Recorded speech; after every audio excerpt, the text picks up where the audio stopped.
Senator Wong. Thank you, Mr Acting Deputy President. This is an important debate for Australia. It is an important debate for this parliament, because the issue at the heart of this debate is fundamental to who we are and what we believe. This is a debate about the principle of equality. The aspiration and struggle for equality has been a constant in our history. Australia hasn't always been an equal society, but ultimately we always move in the direction of greater equality. And we should not forget that it is a progression that is greater than any one vote. This bill is a step along the path of progress, and that fact is demonstrated by what we have seen while this vote has been on the horizon. Our numbers have grown as the numbers of those who oppose marriage equality have got smaller. The momentum has been one way.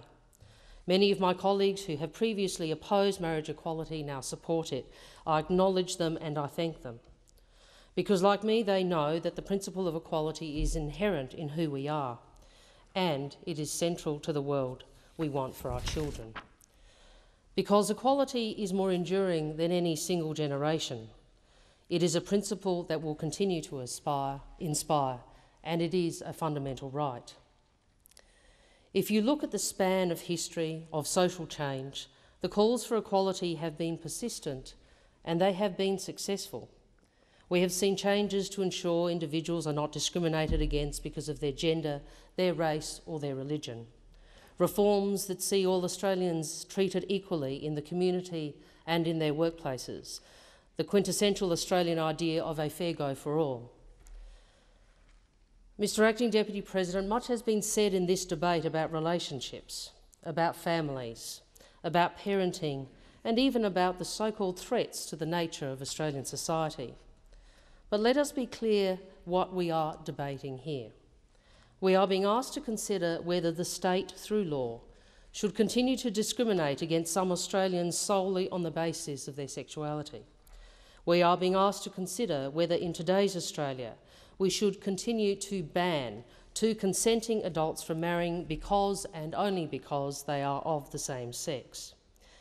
If you subscribe to the principle of equality, and as I'm sure most in this chamber would, then substitute same-sex for race in this debate and see if it changes your view. Just imagine if we told Australians today they could not get married because the person they love is of a different colour skin. Imagine if we told Australians today they couldn't get married because the person they love is of a different religion. Such notions are rightly seen as anachronistic. And in 2012, it is truly sad that some still feel the need to constrain the freedom of others to make a commitment to the person they love through marriage. I do believe marriage is unique. I believe that marriage is special and that it is a bedrock institution of society. I believe that marriage should be valued. But marriage does not need to be walled off from some Australians in order to preserve its worth.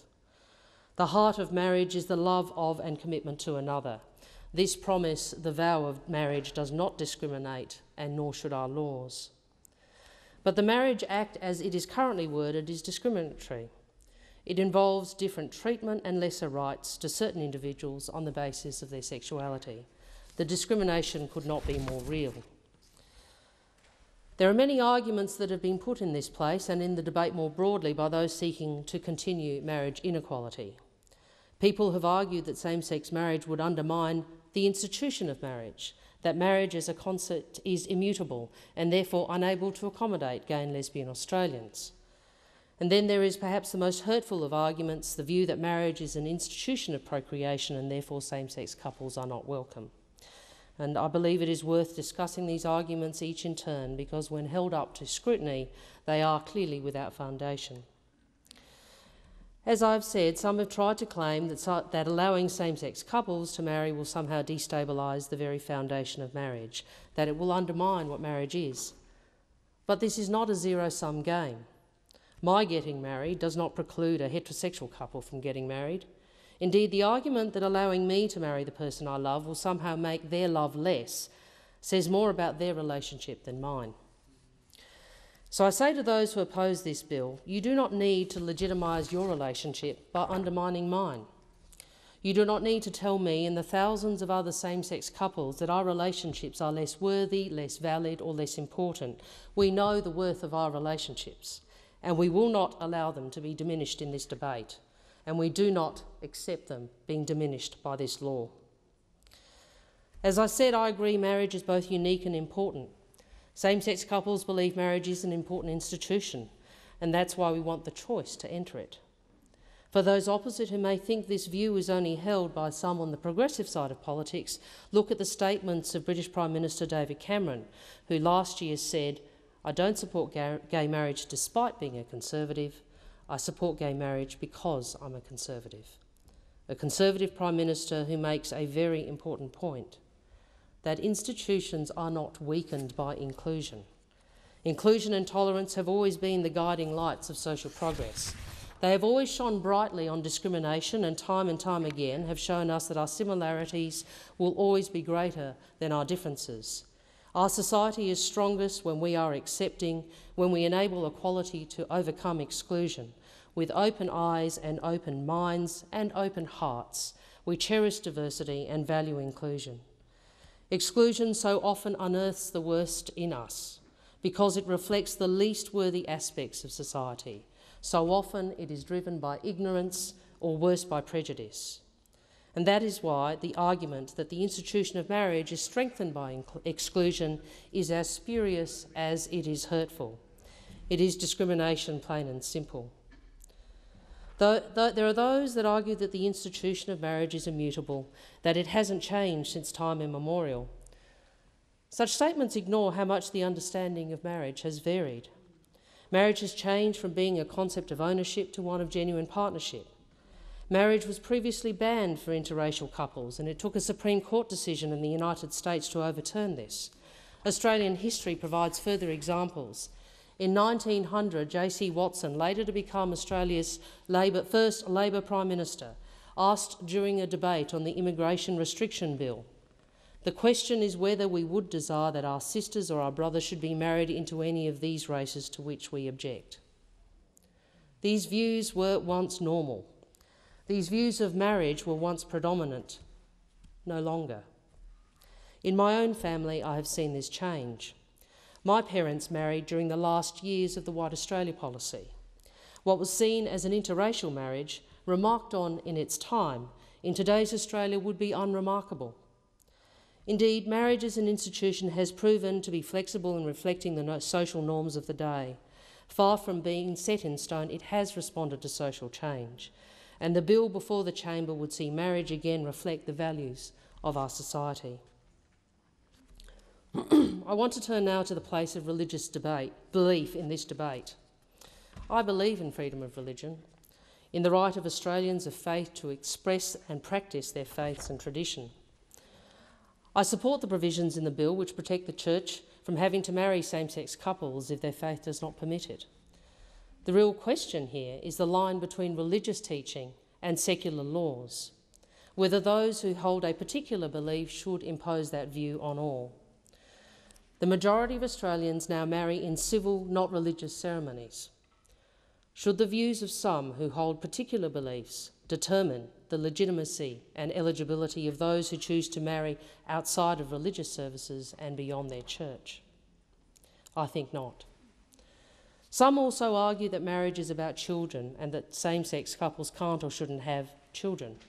This is an argument that brings with it a fair amount of logical confusion. To suggest that you can or should only have children if you are married is inconsistent with the reality of today's Australia. To suggest that marriage should only be defined by reference to children would mean marriages in which someone is infertile would not be allowed. Marriages where the couple did not want to have a family wouldn't be allowed. Marriages where the couple were too old to have children would not be allowed. Clearly, this is not the case. But underlying this position, and perhaps the most hurtful argument of all, is the view that some Australians aren't worthy of being parents simply because of their personal attributes. That is, because of our sexuality, our worth as a mother or father is lessened. Well, the fact is, same-sex couples already have children, and denying marriage equality will not change this. Bringing an argument about the worth of our families, about the value of our parenting into this debate is dishonest and it is objectionable. The quality of parenting, whether by a straight person or a gay person, will never be determined by a political argument. A parent's love for their child, straight or gay, is seen in the days and nights and years of love and nurture and hope and so much more. The arguments of those that oppose this bill do not stack up. But perhaps what is worse is the vein of prejudice that runs through some of the contributions in the debate over marriage equality. As this debate has occurred over the past weeks, homophobia has increasingly come to the fore. An undeniably ugly vein that runs deep in some of the arguments against marriage equality that is regrettable, hateful and hurtful. There are those who say homosexuality is a greater hazard than smoking. There are those who suggest that gay and lesbian Australians are promiscuous, yet in the same breath criticise us for wanting to have our relationships recognised through marriage. There are those who lump homosexuality into the same category as bigamy, and those who talk about the normalisation of homosexuality. Well, we are normal, and we are here. Gay and lesbian Australians are no different to all other Australians.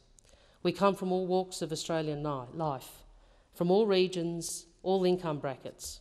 We are your daughters and your sons, your brothers and your sisters, your mums and your dads, your co-workers and your friends, and we have the same aspirations, the same ambitions, the same hopes. We are not so different, and it is time to recognise this. Mr. Acting Deputy President, I stand here today as a proud member of the Australian Labor Party, a party that in government has done more to progress the interests of gay and lesbian Australians than any other. A party that changed its platform last year to support same-sex marriage and to allow a conscience vote on this issue. A party big enough and brave enough to accept differences of views and to support 3 of our senators introducing this bill and the member for Throsby in the other place. A braveness not matched in the leadership of those opposite. When the Liberal Party denied its parliamentarians the right to vote with their conscience on marriage equality, they ensured its defeat in the 43rd Parliament. The maths is as simple as it is devastating. We often talk about the negativity of politics today, but this is different. It is not some tired 3-word slogan, it is worse. The party which preaches individual freedom refuses to allow a free vote on this most personal of issues. I welcome the comments of Senators Birmingham and Boyce, Mr Turnbull and Mr Washer, who have put on the record their desire for a conscience vote on this matter. On another day, at another time, I hope that they, along with members of the Australian Labor Party, the Australian Greens and others, will have the opportunity to sit side by side in support of marriage equality. There will be some who will see this week's result as vindication of their opposition to same-sex marriage, and they will be wrong. There will be many that will look at the members of this chamber and think that the Parliament failed them, and they will be right. We have failed to uphold the principle of equality in the law. As an institution, the Parliament should reflect the best of Australia. It should inspire tolerance and acceptance. It should encourage respect. And on this issue, our Parliament is behind our community. The result of this vote will be disappointing to many thousands of Australians. To all the friends of gay and lesbian Australians, to their mums and dads, sisters and brothers, their mates, their colleagues, I encourage you to keep the fight for equality going. We are on the right side of this debate and the right side of history. We're on the side of equality.